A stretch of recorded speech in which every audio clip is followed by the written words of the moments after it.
Wonderful. And now I have the tremendous privilege and honor to introduce our speaker for this evening, the Most Reverend Andrew Cozzens. I'm having flashbacks, I think, to when I was at a Lifeline Mass on a Saturday night, probably in about 1998, and I think you were 2 years into being a priest, and you were saying this is like the greatest thing in my life, speaking to the young people, and that was part of my inspiration to hear his zeal then, and of course who he's become and how he leads us all. The Most Reverend Andrew Cozzens serves as the auxiliary bishop of the Archdiocese of St. Paul in Minneapolis. He's a native of Denver, and Bishop Cozzens is the youngest of 3 children. He served as a traveling missionary to young people around the country with Twin Cities-based Net Ministries, and worked for 1 year at the University of St. Thomas, St. Paul as a missionary with St. Paul's Outreach, where he was leading Bible study groups. In 1992, he joined the Companions of Christ in St. Paul, pursuing holiness together through commitments to fraternal life and evangelical councils. And after a year of formation and discernment, he was accepted into St. Paul Seminary. I find this whole piece coming up in his life that now he's being accepted into the seminary. So all the elements of his formation, what you do as parents and with your children, with your families, was a part of, and being available as mentors in all the different ways, part of Bishop Cozzens' formation to his yes, which God had in mind for all of eternity. 4 years later, in 1997, he was ordained to the priesthood for the Archdiocese of St. Paul in Minneapolis. And then he was sent to Rome for his doctoral studies in 2002. And upon his return to Minnesota, Bishop Cozzens began a service as a professor of sacramental theology at the St. Paul Seminary, where he also worked as a formation director for the seminarians until 2012. He completed his doctorate in sacred theology at the Pontifical University of St. Thomas Aquinas in Rome in 2008. It seems, Bishop, that I may have remembered you emceeing with Archbishop Flynn, where he was thankful of your emceeing that night, and then he said something like, "Now go back, and I know you have your thesis to work on," or something, Father Cozzens. So I know you'll be, and it was just this delightful fatherly conversation at a fundraiser for the seminary one night as he was in preparation for, again, another layer of depth and that he could give to us all. His dissertation on how the priest is called to be a living message of Jesus Christ, the bridegroom of the church, explored the theology of the priesthood and the evangelical counsels of obedience, chastity, and poverty. Just let that sink in for a little bit. Read a quote from Pope St. John Paul II. "I plead with you, never ever give up on hope, never doubt, never tire, and never become discouraged. Be not afraid." On October 11, 2013, Pope Francis appointed him. I tear up on these parts when the connection of spiritual is communicated. Appointed him as auxiliary bishop of the Archdiocese of St. Paul in Minneapolis. Bishop Cozzens' ordination to the episcopacy took place on December 9th, the significance 2013, the Feast of the Immaculate Conception at the Cathedral of St. Paul. He currently is serving as chairman of the United States Conference of Catholic Bishops Committee on Evangelization and Catechesis. His talk this evening is titled "Building on the Firm Foundation of Jesus to Stand Against the Storms of Secularism." Please help me welcome the Most Reverend Andrew Cozzens.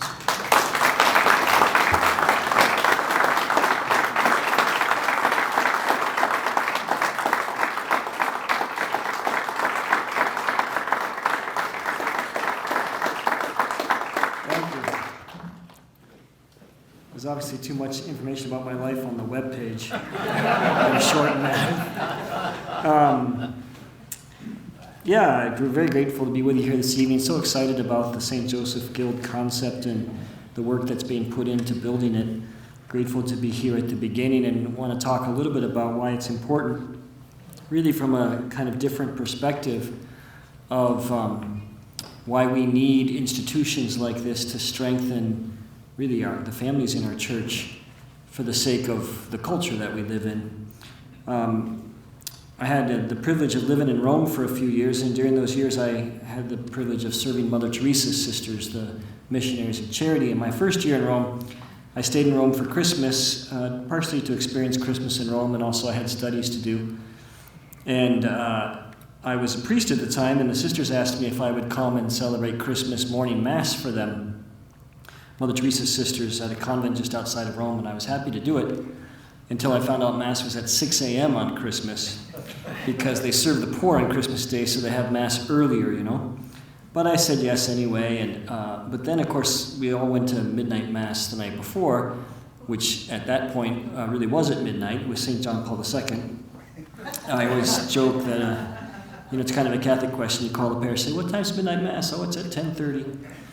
And, so midnight Mass at midnight, got home about 3 a.m., and I had Mass for the sisters at 6 a.m., so I had to be up by 5 a.m. to get there. So I was working on about 2 hours sleep. However, 2 weeks before, I had spent some time on a Sunday afternoon writing my Christmas homily, and it was 3 pages, single-spaced, a little bit like what I have here this evening. And so I got to the homily, and of course, I realized the sisters had been at Mass the night before, too, so they also had about 2 hours sleep. But I thought, well, I wrote this homily, I'm going to give it to them. And so I did. And the Sister Superior, she came into the sacristy after Mass, and she said, oh, Father, that was such a beautiful homily. Every time I woke up, you were saying something inspiring. So I hope you'll be able to say that tonight. I want to start with a scripture passage from Matthew chapter 7.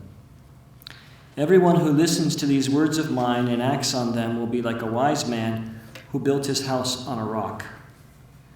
The rain fell, the floods came, the winds blew and buffeted the house, but it did not collapse. It had been set solidly on rock. And everyone who listens to these words of mine but does not act on them will be like a fool who built his house on sand. The rain fell, the floods came, the winds blew and buffeted the house, and it collapsed, and it was completely ruined. When Jesus finished these words, the crowds were astonished at his teaching, for he taught them as one having authority and not as their scribes. So the Lord said these words 2,000 years ago, but they're easily applicable to our own day, because we experience in our own day the various ways of what it means to live in a storm. The rain comes and the wind blows. And sadly, we know that in the midst of the storm of our secular world, many houses are crumbling. People, especially our young people, are losing their faith in record numbers, right? Because their houses have been built on sand. And the stream of our current culture, which flows strongly in everything that our culture puts out, right, and flows right into our pockets through our phones, this stream is going against the things that we as Catholics hold dear and true.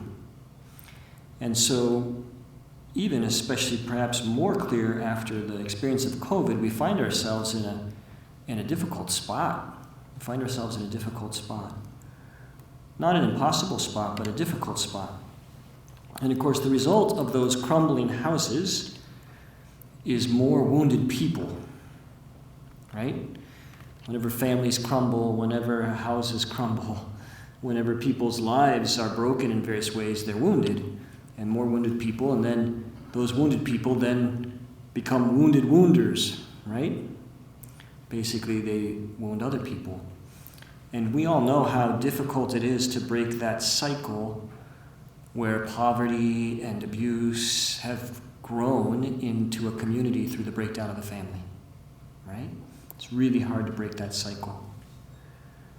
I was reminded as I was thinking about this talk about an image I heard from a holy priest I knew. His name was Father Francis Martin. Father Francis Martin was a biblical scholar. He had a doctorate from the Biblicum. I had a doctorate from Rome, but I went to the Easy Ange. That's what they called my school, the Easy A. He went to the Biblicum, which is like hardest school, right? It takes about 7 or 8 years to get a doctorate from the Biblicum, so it's one of the most difficult schools in the church. And I was once at a conference for priests and seminarians, and he kind of got up and gave this prophecy.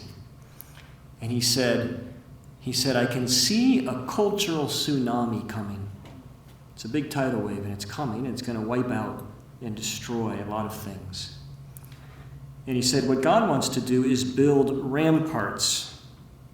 This is places that will stand through the tidal wave, right? That's what a rampart does. The tidal wave can come, but it won't destroy this place because it's a house built on rock, right? And I think this is actually what we in the 21st century Catholicism and certainly in post-COVID Catholicism have to be focused on. How do we build ramparts so that we can build strong foundations for Catholics so that they won't be washed away by the tsunami of our culture, which is pushing against the things that we believe? Of course, the first and the most important rampart is the family. This is God's rampart. He designed it to be the rampart against evil and trouble, which is the family. And so the family is this most basic, most important structure. And of course, it's the most basic and the most important because it's the place where the children are formed. And we all know this intuitively, but the studies all show it, right? I mean, if you look at some of the studies about this, just the fact that people are married increases the chances of them going to church. It doubles the chances of they're going to church, right? More people who are married go to church than people who aren't married. Of course, lots of people aren't married, not even people in this room. But just statistically speaking, when we strengthen marriages, we strengthen the church, right? And, of course, the same is true about children who grow up in a stable family, right, with a mom and a dad. They're more likely to go to church, especially if those parents are intentional about how they share the faith with their children. And this is God's rampart. This is how he intends it to be, right? Now, of course, for all kinds of reasons, that can break down. And that's not even always everyone's fault. But we still know this is God's plan, right? That a man and a woman would get married and raise children, and that this would be a rampart, a protection, so that the faith can be given to those children and they can grow up in a protective place. It's really interesting. There's been lots of studies been done about the young people who have left the church and the high percentage of it. There's, as far as I know, only one study that was done on the young people who stayed in the church.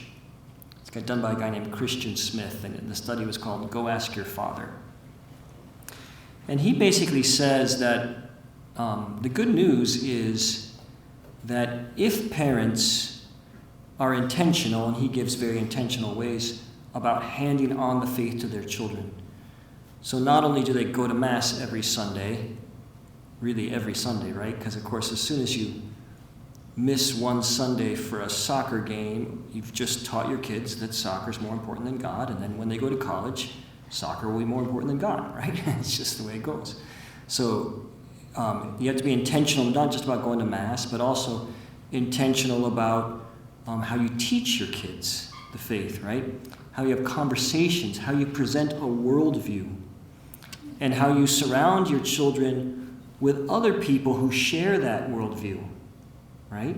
So that's where your Catholic school comes in, other Catholic families come in, so that you're reinforcing a way to see the world. Because every young person is going to test that, right? That's what young people do. They grow up and they test the worldview. But if they have been presented with an authentic worldview from authentic parents who are authentic disciples, that worldview will stand the test. And he says the studies are actually kind of stunning. Parents who do this, of course, we can never predict. And we all know, like, the perfect parents who have a child who left the faith, right? So there's never any fault there. But the truth is, parents who do this have about a 90% chance their kids are going to go and practice the faith, right? Parents who don't do this have about a 10% chance in today's culture. 20 maybe, right? That the children will practice the faith. If you're not intentional about living your faith, the next generation will be less intentional, right? Sometimes it actually works the other way. If you are very intentional, your children will be more intentional, right? I look at my nieces and nephews who've been raised in an intentionally Catholic home, and I think they're light years ahead of where I was when I was 16 or 17, right? Because they've been given something. So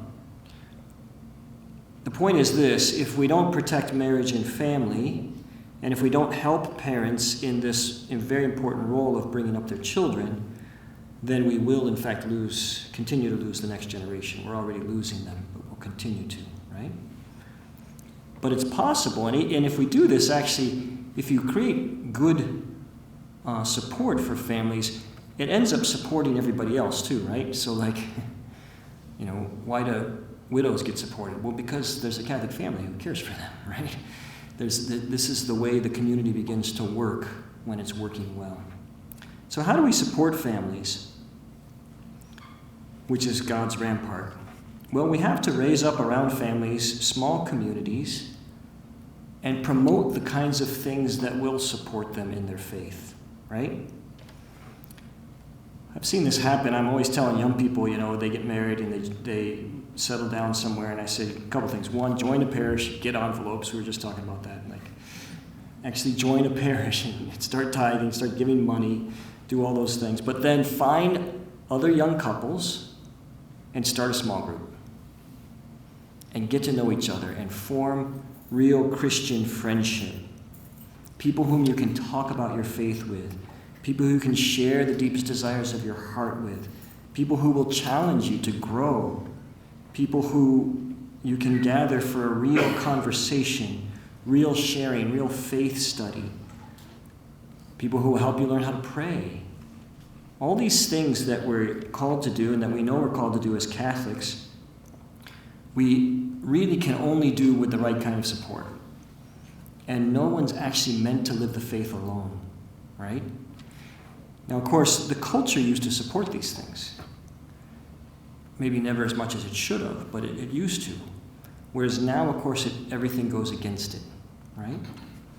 And so we have to find ways to bond together and to support each other in this work of building ramparts so that the next generation can be raised in a place where they'll be safe, right?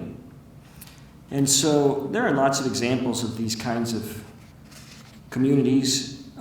In every good parish, there's small groups like this. There's movements within the church. We have a lot of them locally here. The movements are manifold and different kinds, and even St. Joseph's Guild can be related to this, because it can become a place where Catholics join in order to be able to support each other in building a Catholic way of life or a Catholic culture, right? But really part of the key is those intentional friendships with other people who will support me, challenge me, hold me accountable. You see when this becomes important, by the way, when the culture begins to challenge us, right?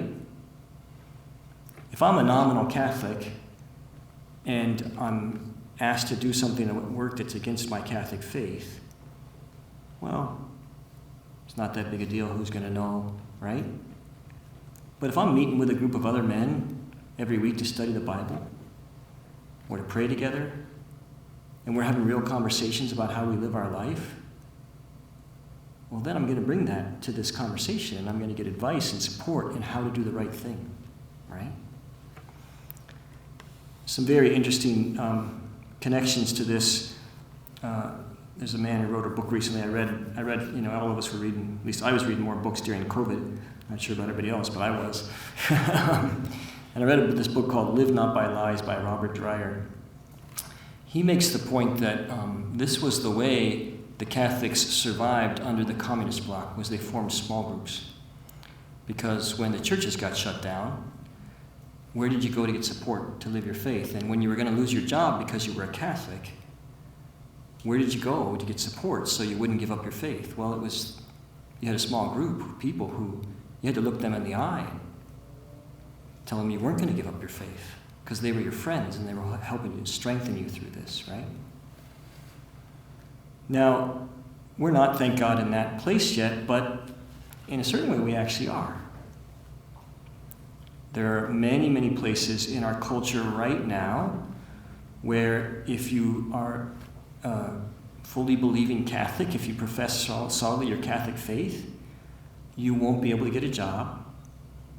You'll be asked to do things that are against your faith. I'll give you some examples. I know a young person, she wants to be a doctor, super bright young woman, went to Yale, wants to be a doctor, but she's scared out of her mind that she's going to have to do something against her faith. She goes into medicine, right? And so she's looking across what field of medicine. She's like, well, I can't do anything where somebody might die because then I'm going to be asked to put them to death. I'll have to murder people. I mean, assisted suicide is already a reality. In many states, it's coming. And we're fighting it off as often as we can, and we're always marshaling strong campaigns, but it's coming, right? And so to be a doctor will mean you have to be a murderer. It's just part of the reality, right? So she's saying, well, I got to go into like some form of medicine where nobody dies, where I can try to help people. Maybe I'll go to rheumatology, she's thinking. But she's a conscientious Catholic facing today's medical field, and this is the reality, right? Dreyer gives the example in his book of law firms. He says it's common in prominent law firms, for example, today, that if you want to work in this law firm, you have to sign something that says you believe that the marriage between two men is the same thing as a marriage between a man and a woman. So it's not enough to say, I'll treat everybody with respect, or I'll treat everybody with dignity that they're deserved, and it won't bother me if a person's in a same-sex marriage. At work, I'm still going to treat them with reverence and dignity as their person, right? I won't discriminate against them. That's not enough. You have to actually sign something that says it's the same. Remember, in the early church, the martyrs were asked just to offer a little pinch of incense to the Roman gods in order to continue living, the early Christians, right? And that was always the line, it's just a pinch of incense. What's it going to hurt? Except that it was worshiping a false god. And so they chose to give their lives, right? It's the same thing, right? It's just a little piece of paper that says, marriage is marriage, doesn't matter. Just a pinch of incense, right? But this is going to be required in a lot of fields, in a lot of places. Academia is one of the other places. It's really difficult, right? Just for stating normal Catholic beliefs in academia, you could easily be boycotted by students and immediately your career is over, right? Just for saying that, no, I believe marriage is between a man and a woman. So we don't live in what we would call a communist totalitarian state, but there's a kind of totalitarianism that we're beginning to experience already, and it's just this idea that if you won't go along with what the culture says is right, then we're going to push you out, right? This is where you begin to see why it's so important that we as Catholics would begin to get together and help each other even in our jobs, right?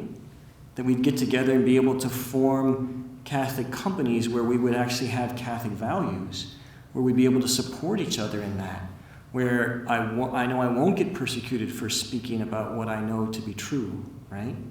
Where I know I'll be supported in that. And then, so one, just to be able to have Catholic jobs, but Mr. Forner made an excellent example of this in his own business, the sign business, right? Which who would have ever thought the sign business would be controversial, right?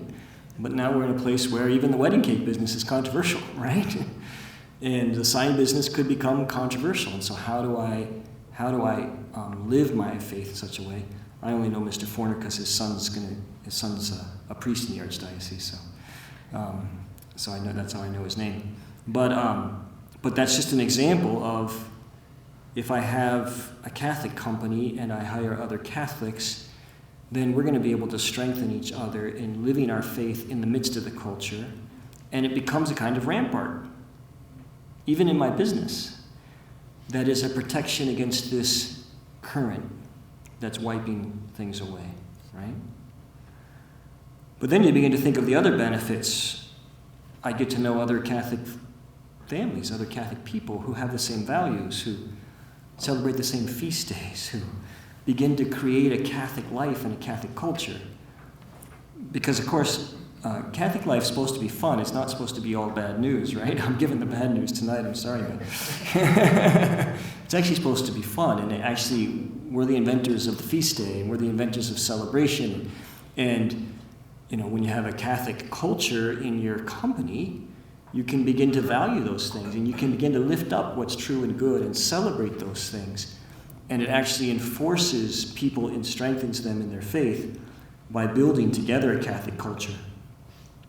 I think the third reason, and I know this is part of the desire of the Guild, but it's a really important one, is to support Catholic education. Why would we want to support Catholic education? Well, again, it's part of the rampart that we have to build. And by Catholic education, I simply mean the disciplined attempt to hand on the Catholic intellectual tradition, which is really the greatest intellectual tradition that the world has ever known. But we need a disciplined attempt to hand that on to our children, to know it ourselves and to hand it on. And we live in a world, once again, that has a very different understanding of what education is, right?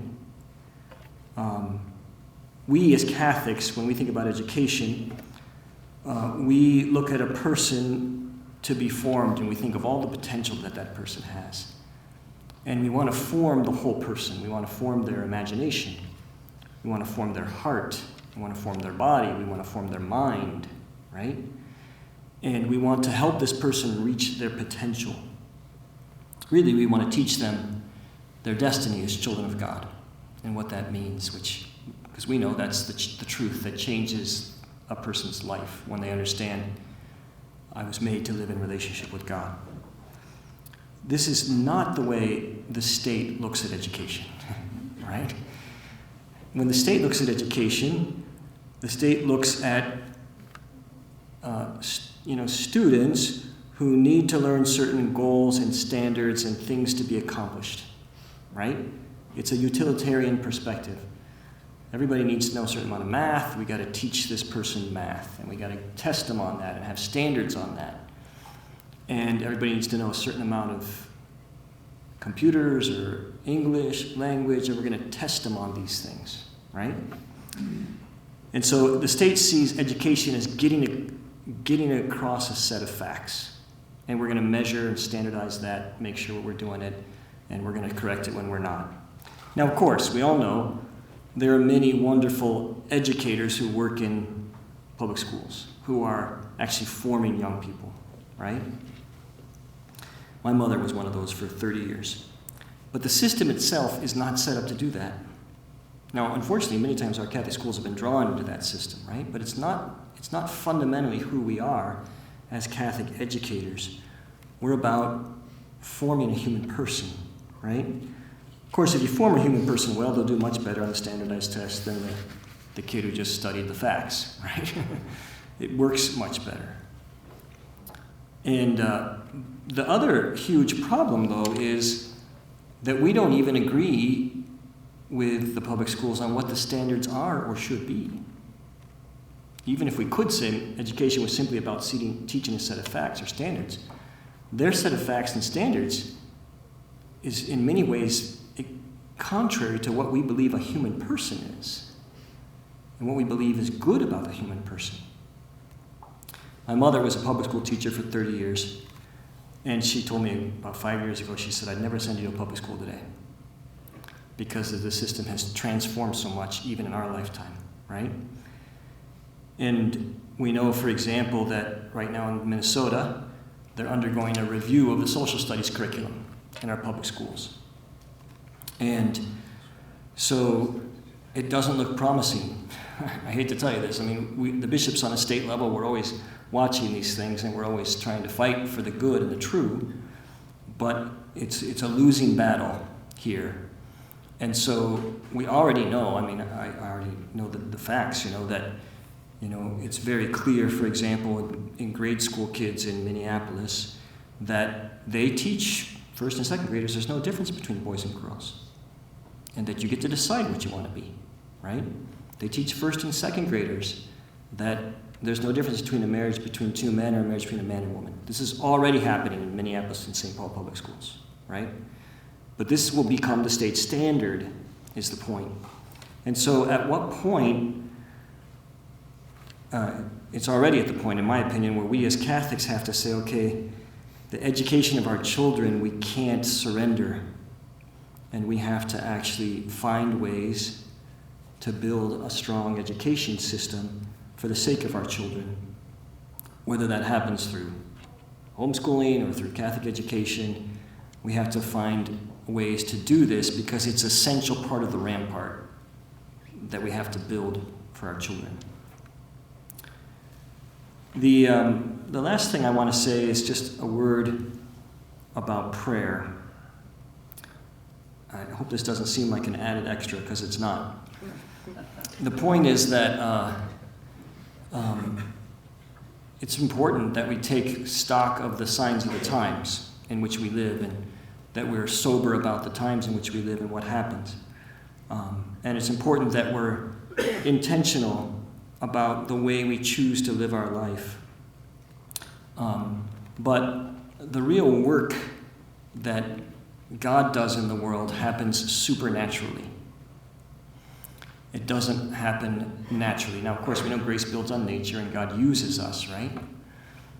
But whenever you begin to look through history and the way that God worked, you recognize a kind of basic premise, which is when things were most dark and difficult, God acted most supernaturally. The greatest example of this, in my opinion, of course, we can see the early church, right?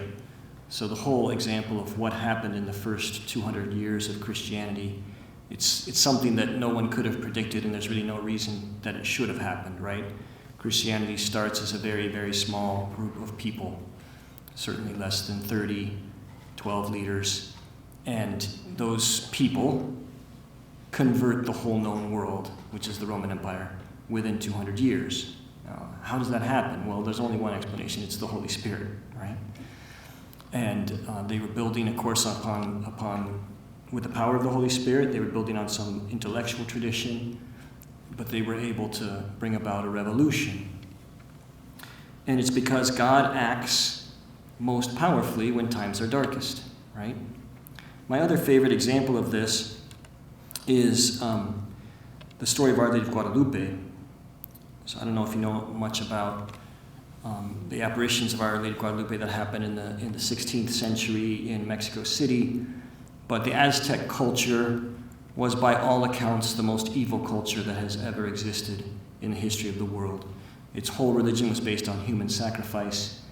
They sacrificed thousands of people at their temple in Mexico City every year. You've probably seen the movies where it's true, they would rip people's hearts out while they're still beating and offer them to their demonic gods. And they certainly did that to unborn children as well as to many others, right? And they would sacrifice their own children every year as part of their rituals. So, and when the Spaniards came to conquer the Aztecs, they of course didn't treat them very well. And also that came shortly after the first conquistadores came the missionaries, the Franciscan missionaries, right? Whose one desire was to convert the Aztec people. And it was not a good situation for the missionaries. You had a very evil culture, and the Christian culture was not acting Christian, and so it was difficult to say to the Aztec people, well, come, become Christians, because these are the people who have been enslaving you and torturing you, okay? And so there's a very famous letter that was written by the Archbishop of Mexico City because he was so upset with the leadership of the Spanish army, which was occupying Mexico at the time, and he was trying to prevent them from the evil practices that they were doing to the Aztecs. And so he kept trying to get word to the King of Spain about what the situation was on the ground. But of course, the Spanish soldiers knew he was trying to do this, and they were trying to stop him, and so they would not let any of his mail get through. He finally was able to find like one soldier who was from his hometown, who he paid to smuggle a letter to the King of Spain. And in that letter, he wrote in 1530, a year before the apparition of Guadalupe, he wrote to the King of Spain, he said, "The situation here is so dire that unless there's help from heaven, everything will be lost." Unless there's help from heaven, everything will be lost. A year later, there was help from heaven. Our Lady appeared to Juan Diego, and within 10 years, 9 million people were converted. The largest conversion in the history of Christianity. Not because a lot of people had great ideas, right? But because of God's power, right? And so the point is this: we need our great ideas. This St. Joseph Guild is a great idea, but it's a mustard seed, right? It's a mustard seed. And here we are, we're the beginning of a mustard seed. It's a small group of people who are trying to do something. But with God's power, we know what happens to a mustard seed. If we pray and if we're faithful, it grows up into a large tree, God willing, right? That then many people can find refuge and strength in. And so it's my encouragement to you as you seek to build this. I think what you're doing is really important. I think it's an example of the kind of rampart that we need in our culture to help strengthen our culture and bring Catholics together in helpful ways so that we can stand together and we can live our faith and we can raise our children in the faith. I think that it's a difficult situation, and I think that if we pray, we can expect some help from heaven. So thank you.